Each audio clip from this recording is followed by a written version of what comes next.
नील तेजस्विनी के लिए एक गिफ्ट लाता है। वो उसे देता है कि ये तुम्हारे लिए। तेजस्विनी बहुत खुश हो जाती है। तुम मेरे लिए लाए हो। तेजस्विनी उसे खोल के देखती है तो उसमें एक पीले रंग की साड़ी होती है। तेजस्विनी पूछती है, ये तुम मेरे लिए लाए हो? नील कहता, हाँ, नंदिनी वहिनी ने कहा था तुम्हारा वट सावित्री का व्रत है, इसलिए। तेजस्विनी कहती है, अच्छा, तो नंदिनी वहिनी के कहने पर लाए हो, तो ये गिफ्ट तो उनकी तरफ से हुआ ना। नील कहता है, एक बार मेरे लिए ट्राई करिए ना। तेजस्विनी कहती है, मैं कैसे भी लगूं, अच्छी लगूं, बुरी लगूं, बेकार लगूं, तुम थोड़ी ना होगे कल देखने के लिए मुझे। नील सुबह जाने के लिए तैयार है। सभी अपने बड़ों के पैर छू के आशीर्वाद ले रहा है। तेजस्विनी उसे रोकने की कोशिश करना चाहती है। वो सोचती है कैसे रोकूं। फिर वो धीरे से नील की गाड़ी की चाबी उठा के अपने कमरे में चली जाती है। नील चाबी को देखता है, इधर उधर ढूंढता है, नहीं मिलती है। तो सब कहते हैं अपने कमरे में देख ले, शायद वहीं रह गई होगी। नील अपने कमरे में जाके देखता है। नील अपने कमरे में आके देखता है तो साड़ी का डब्बा खाली होता है और उसमें गाड़ी की चाबी रखी होती है। फिर नील को दिखाने के लिए तेजस्विनी वो साड़ी पहन के सामने आती है। फिर नील उसकी तारीफ़ करता है कि साड़ी बहुत सुंदर लग रही है, ये साड़ी आपके ऊपर बहुत अच्छी लग रही है। तेजस्विनी मजाक में कहती है, अच्छा, साड़ी अच्छी लग रही है, मैं नहीं। तो नील जवाब देता है, नहीं नहीं, साड़ी अच्छी लग रही है क्योंकि आपने पहनी है, आप तो हमेशा सुंदर लगते हो। फिर नील जाने लगता है। तेजस्विनी रोकने की कोशिश करती है लेकिन नील नहीं रुकता है। रात में तेजस्विनी अपने कमरे में नील का खालीपन महसूस करती है। वो नील को फ़ोन लगाती है लेकिन नील का फ़ोन नहीं लगता। तेजस्विनी परेशान हो जाती है कि नील का फ़ोन क्यों नहीं लग रहा है। फिर सुबह तेजस्विनी के फ़ोन पे नील का मैसेज आता है कि मैं पहुंच गया हूं और आज जहां मेरी ड्यूटी है वहां नेटवर्क इशू है, इसलिए शायद बात ना हो पाए।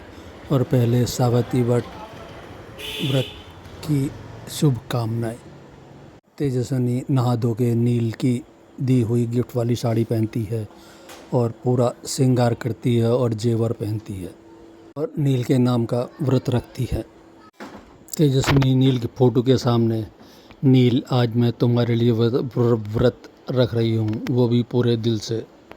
सभी औरतें जहाँ सावित्री व्रत की पूजा करने जाती हैं वहाँ सब औरतें लीना से पूछती हैं कि आपकी बहू ने व्रत नहीं रखा। तो लीना कहती है, नहीं, वो ये सब नहीं मानती।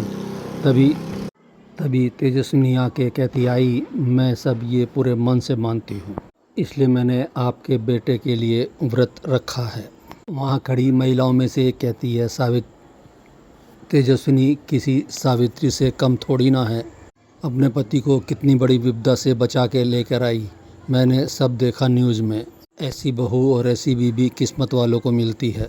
कितनी अच्छी लग रही है ना, बिल्कुल दुल्हन की तरह।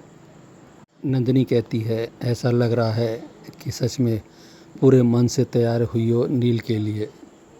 फिर तेजस्विनी वट वृक्ष की पूजा करने लगती है, जल अर्घ देती है। तभी लीना पीछे से आके इस लड़की को जो भी कहा जाए ये उसका उल्टा करती है। सावित्री व्रत की पूजा अपने पति की लंबी उम्र के लिए रखा जाता है और तू तो हमेशा कहती है ये शादी तेरी मर्जी से नहीं हुई, फिर ये पूजा व्रत क्यों रख रही है? तेजस्विनी कहती है, आई, ये मेरा हक है अपने पति के लिए और आप मेरा हक नहीं छीन सकती। पूजा करते हुए तेजस्विनी व्रतवत के सामने कहती है, मैं अपने सत्यवान के लिए सावित्री बन के दिखाऊंगी। वहीं ऋतुराज भी दूर खड़ा है और मन ही मन सोच रहा है, लगता तेजस्विनी तुमने नील को अपना पति मान लिया है, लेकिन तुम जो उसके साथ हैप्पी फैमिली का सपना देख रही हो ना, ये सिर्फ सपना ही रहेगा, क्योंकि तुम्हारी ज़िंदगी से खुशियाँ छीनने के लिए यमराज नहीं, ऋतुराज आएगा। फिर चाहे तुम कुछ भी कर लेना, मैं तुम पर तरस नहीं खाऊंगा। एक बार नील को तुम्हारी ज़िंदगी से दूर कर दिया ना, तो फिर उसे कभी तुम्हारे पास लौटने नहीं दूंगा। तेजस्विनी पूरी श्रद्धा और मन से वट वृक्ष पर धागा बांधती है और फिर सब अपने अपने पति के हाथ से व्रत तोड़ती हैं। सब औरतें तेजस्विनी को भी व्रत तोड़ने को कहती हैं तो वो मना कर देती है। प्राची नील को वीडियो कॉल लगाने की कोशिश करती है लेकिन उसका फ़ोन नहीं लगता है। तेजस्विनी अपने कमरे में बहुत परेशान है नील के लिए कि आज तुम यहाँ क्यों नहीं हो, और इधर नील अपने कमरे में आज तुम आराम से सो रही होंगी, ना तकियों की दीवार है ना ही कोई आपको तंग करने वाला है। चलो हम दोनों में से कोई तो खुश है, नील सोच के हंस रहा है। तभी सपने में तेजस्विनी नील का एक्सीडेंट देख लेती है और बहुत तेज चिल्ला के घबरा के उड़ जाती है। उसकी आवाज़ सुन के अमय और नंदी भागते हुए उसके कमरे में आते हैं। ऋतुराज जाके कहता है कि वहाँ नाटक क्यों दिखा रही हो, जहाँ नील है इस समय वहाँ नेटवर्क इशू रहता है। तेजस्विनी कहती है तुम अपनी तरह नाटक क्यों करते हो, मैं नाटक नहीं कर रही हूँ। नंदिनी कहती है ऋतुराज चुप रहे, जब कोई पति अपनी पत्नी से जुड़ जाता है तो पत्नी का घबराना नॉर्मल बात है। तो ऋतुराज कहता है जब दिल में पति के अलावा कोई और हो तो, और पति को पति ही ना माना जाए तो दिल में घबराहट कैसी हो सकती है। नंदिनी पूछती है तेजस्विनी क्या ये सच है। तेजस्विनी कहती है बहिनी ये बातों को घुमा रहा है और अब ऐसा कुछ भी नहीं है। कहती है अब ऐसा कुछ नहीं है मतलब, इसका मतलब पहले था।